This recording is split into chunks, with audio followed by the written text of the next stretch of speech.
O seu patrão não lancha, quem lancha é você, porque você tem a mente pobre. Rico, ele não joga dinheiro fora. E as pessoas têm ele como miserável. E na verdade não é bem isso. Ele sabe quanto é ganhar dinheiro. Então quando eu aprendo o valor de cada real, de cada centavo, eu começo a valorizar o meu dinheiro, que é aquela correlação que eu falo para os próprios empresários quando estão na sala. Quem são os funcionários? Eles levantam a mão. Você já viu seu patrão lanchar?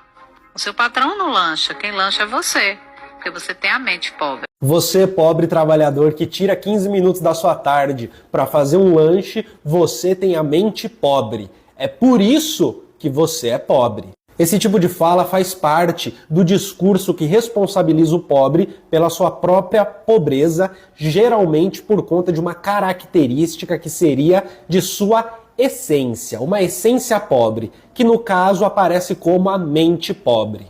A mente pobre funciona como esse princípio que gera, no fim do processo, a pobreza. Portanto, o pobre com mente pobre toma decisões que o fazem ficar mais pobre, já que, nesse discurso, a pobreza e a riqueza, elas acontecem como resultado de atitudes individuais que você tem ao longo da sua vida. E na medida em que você é pobre ou é rico, aqui está a avaliação final sobre a eficiência das atitudes que você teve na sua vida.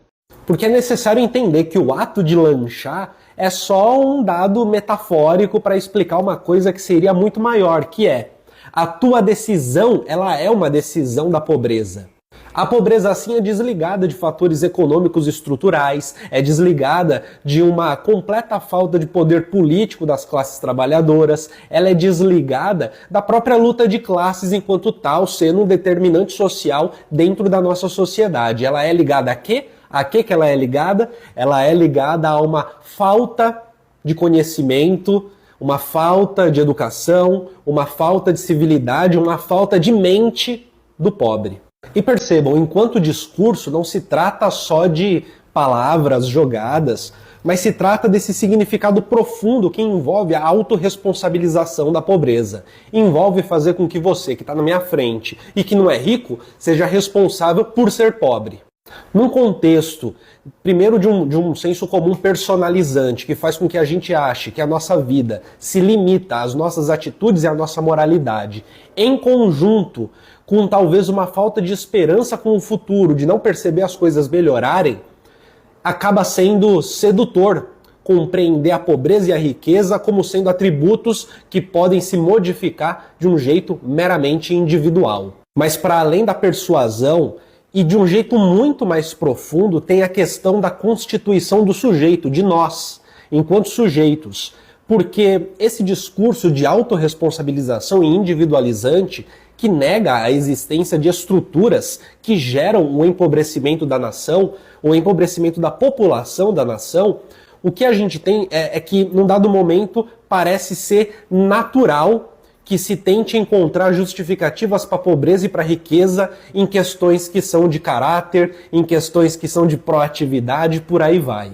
E por mais que meio que todo mundo que escute isso, de que lanchar faz você, demonstra a sua pobreza, por mais que isso seja algo facilmente rejeitável, o que é mais importante disso é justamente a lógica de que é a sua atitude, é você individualmente, é a sua atitude que demonstra o fato de você ser rico ou de você ser pobre, que prova por que você é rico, por que você é pobre. Existe um autor chamado Louis Althusser que fala sobre interpelação ideológica. Talvez seja interessante trazer ele para essa conversa.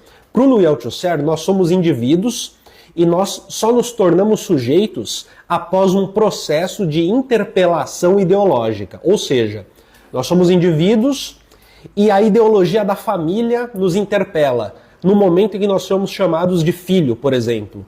No momento em que nós somos chamados de pai, de mãe, de primo, de tio. E ao nos interpelar, a gente entra nessa ideologia familiar e exerce os papéis que são os papéis de dentro da família. Papel não é exatamente a palavra correta, mas funciona aqui para eu falar com vocês. O que a gente viu no primeiro vídeo é uma interpelação ideológica de uma ideologia neoliberal, que nos interpela a ser um indivíduo encerrado em nós mesmos, como se a vida fosse fechada individualmente. É aquele papinho, né, de que o mundo é o limite do que a gente pode pensar sobre ele. E ao sermos constantemente interpelados por discursos como esse, a gente não precisa concordar com o discurso.